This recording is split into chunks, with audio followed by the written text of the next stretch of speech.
Friend India pride में आप सभी का स्वागत है। फ्रेंड्स यहाँ पे देखिए हमने UGC net paper first teaching aptitude से रिलेटेड यूनिट के काफी टॉपिक आपको करा दिए हैं, जैसे concept of teaching, level of teaching, teaching के ऑब्जेक्टिव है, नेचर ऑफ टीचिंग। यानी आप टॉपिक से रिलेटेड आप देखेंगे जो फर्स्ट यूनिट है काफी कुछ किया गया है।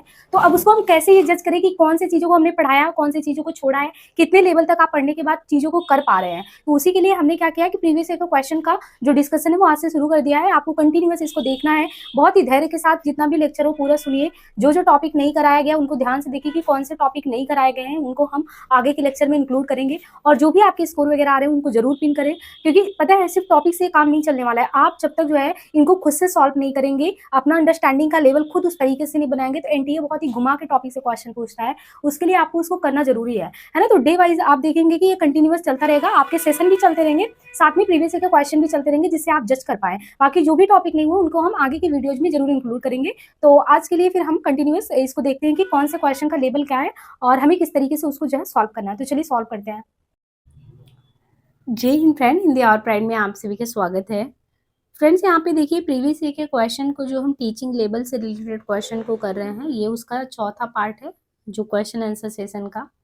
और अभी तक आपको आइडिया हो गया होगा कि क्वेश्चन का लेवल क्या है। कुछ बहुत ही स्ट्रेट फॉरवर्ड क्वेश्चन आते हैं, जैसे टीचिंग लेवल से, मॉडल ऑफ टीचिंग से। बट मॉडल ऑफ टीचिंग वगैरह में भी इन्होंने जो भी टीचिंग जिसके द्वारा जो पद्धतियां दी गई हैं, उनके जो आविष्कारक हैं यानी शिक्षा शास्त्री, उनके नाम भी पूछे हैं। अब यहाँ पे देखिए आगे की जो क्वेश्चन है, प्रीवियस का क्लास जस्ट बंद हो गया था। यहाँ पे देखिए 31 नंबर क्वेश्चन से देखें कि वापस से आपको क्वेश्चन यही पूछा है लेवल ऑफ टीचिंग से कि identify the feature of understanding level teaching from the following. बोध स्तर शिक्षण के लक्षण क्या होने चाहिए।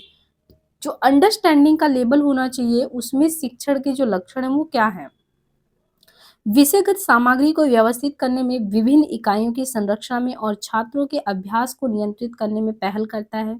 यानी जो शिक्षक है वो विषयगत सामग्री को व्यवस्थित करने में, विभिन्न इकाइयों की संरचना में और छात्रों के अभ्यास को नियंत्रित करने में पहल करता है इसमें। दूसरा, ये साधारणता छात्रों के संबंध को देखने एवं तथ्य के उपकरण रूप में अनुप्रयोग में सहायता देने के लिए समर्पित है। यह समस्या उत्पन्न करने और समस्या निवारण में सहयोग के रूप में निर्देशित होता है, या यह विचारों एवं तथ्यों के संप्रत्ययीकरण की चेष्टा करता है, या उद्देश्य स्वनियंत्रण द्वारा अधिगम प्रक्रिया में स्वायत्ता का समर्थन करता है। अब आपको इसमें जो है ऑप्शन के उस पे बताना है कि जो लेवल ऑफ टीचिंग में जो अंडरस्टैंडिंग लेवल है वो इसमें से कौन कौन से ऑप्शन सही होने चाहिए। तो जैसे पहला इसने कहा कि शिक्षक जो है इसमें विषयगत सामग्री को व्यवस्थित करने में, विभिन्न इकाइयों की संरचना में और छात्रों के अभ्यास को नियंत्रित करने में पहल करता। क्या इसमें इस चीज में शिक्षक सारा चीज कंट्रोल करता है, टीचर कंट्रोल करता है चीजों को? आपको बहुत ध्यान से समझना है, ये अंडरस्टैंडिंग लेवल की बात है।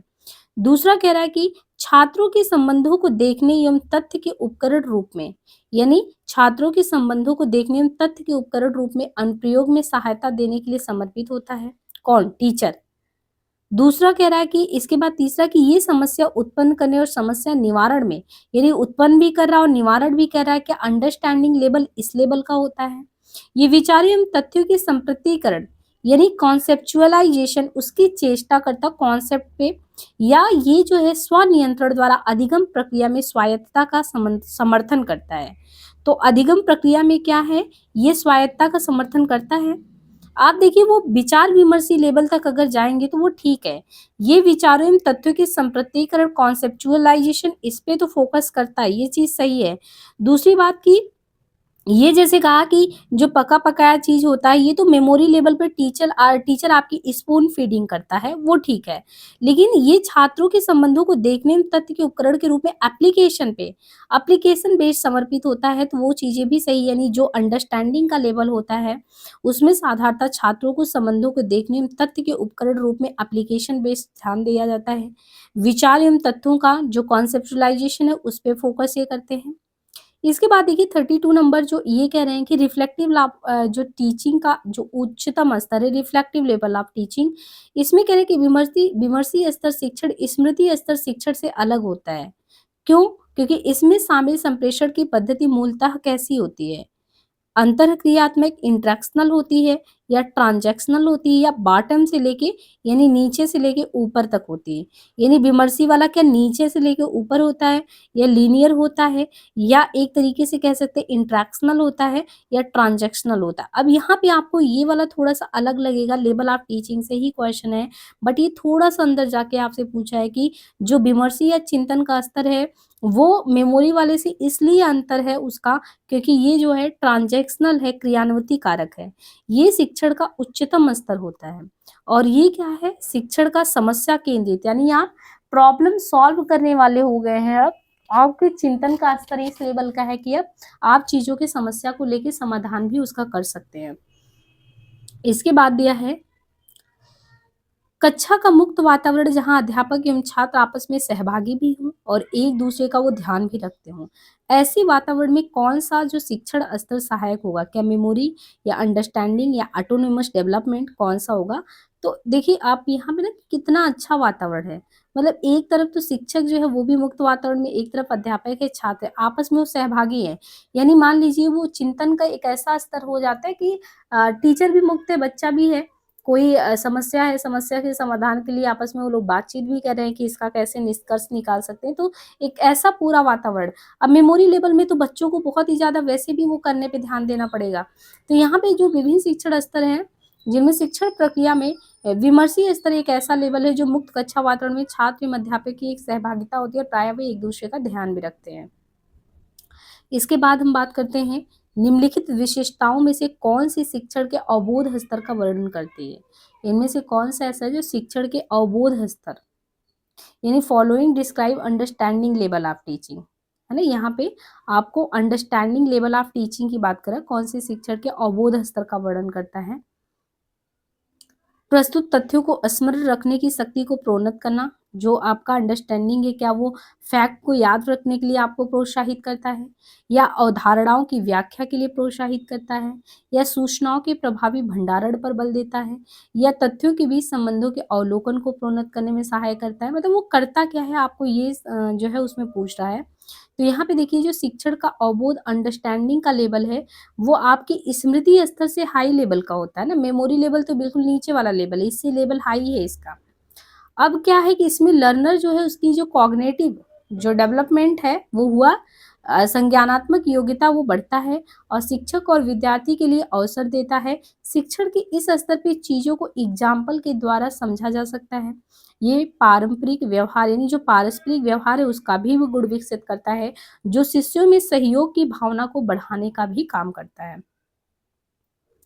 इसके बाद है क्वेश्चन की कथनों की निम्नलिखित, यानी identify the characteristic and basic requirement of reflective level teaching. अब देखिए लगातार आपको टीचिंग के लेवल से क्वेश्चन आ रहे हैं, और यहाँ भी है कि कथनों की निम्नलिखित सूची में विमर्शी चिंतन स्तर जो है, विमर्शी चिंतन स्तर के शिक्षण की विशेषताओं तथा उनकी मूलभूत अपेक्षाओं को चिन्हित करना है आपको। तो कथन के जो विमर्शी चिंतन स्तर है उनकी मूलभूत अपेक्षा क्या होनी चाहिए।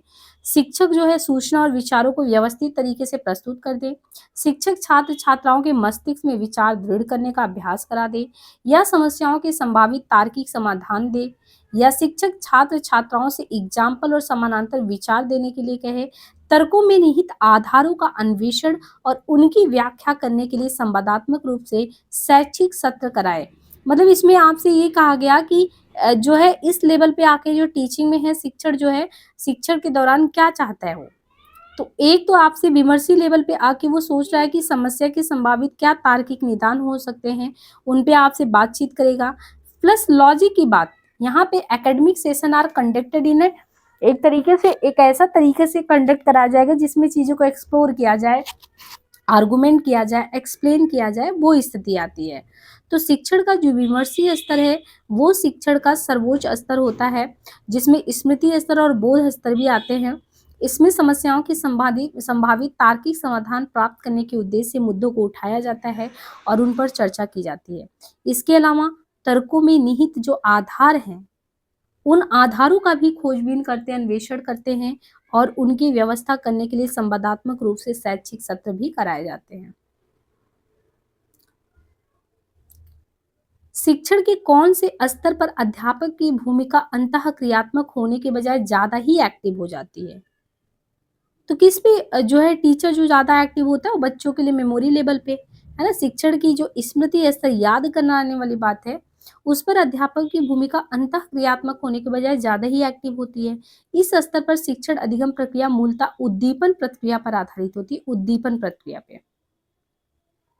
What is the hallmark of reflective teaching? क्या हॉलमार्क यानी विमर्शी शिक्षण जो है उसकी विशिष्ट पहचान क्या है इनमें से? क्या उसकी विशिष्ट पहचान के रूप में देखेंगे? तो जो विमर्शी यानी चिंतन वाला है वो क्लियर है, ऑर्गेनाइज्ड है एंड वेल स्ट्रक्चर्ड कंटेंट। स्पष्ट, संगठित, सुसंरचित विषय वस्तु इसमें देखने को मिलता है। यानी स्पष्ट, संगठित और सुसंरचित विषय वस्तु चिंतनशील शिक्षण की पहचान होती है।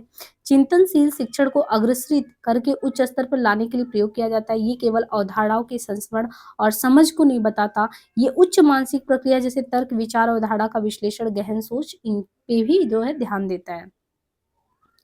स्टेटमेंट में दिया है कि जो ट्यूटोरियल्स, ग्रुप डिस्कशंस होते हैं, question answer session are dialogic and a part of direct teaching method. यानी जो अनुशिक्षण, समूह परिचर्चा और प्रश्न उत्तर सत्र संवादात्मक है और प्रत्यक्ष शिक्षण विधि के अंग हैं।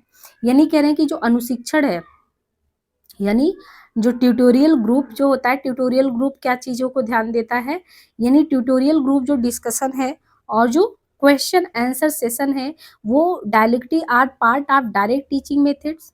क्या वो डायरेक्ट टीचिंग मेथड के पार्ट में आते हैं? अनुशिक्षण जो है समूह परिचर्चा और प्रश्नोत्तर सत्र संवादात्मक और प्रत्यक्ष शिक्षण विधि के अंग है। दूसरा कह रहा है कि परियोजना कार्य, प्रयोगशाला कार्य, अनुरूपण और भूमिका निर्वहन क्रिया आधारित है। यानी क्या ये सभी जो हम प्रोजेक्ट वर्क देते हैं, laboratory part of indirect teaching, ये सभी क्या अप्रत्यक्ष शिक्षण की विधि है? क्या ये सब सीखने के लिए ही दिए जाते हैं? तो दिए गए दोनों ही कथन सही है, सही बात है। ये एक तरीके से जो भी करवाया जाता है एक्टिविटी वो सीखने के लिए ही किया जाता है। अनुशिक्षण है, समूह परिचर्चा है, प्रश्नोत्तर है, ये परियोजना कार्य सब इसी में आते हैं।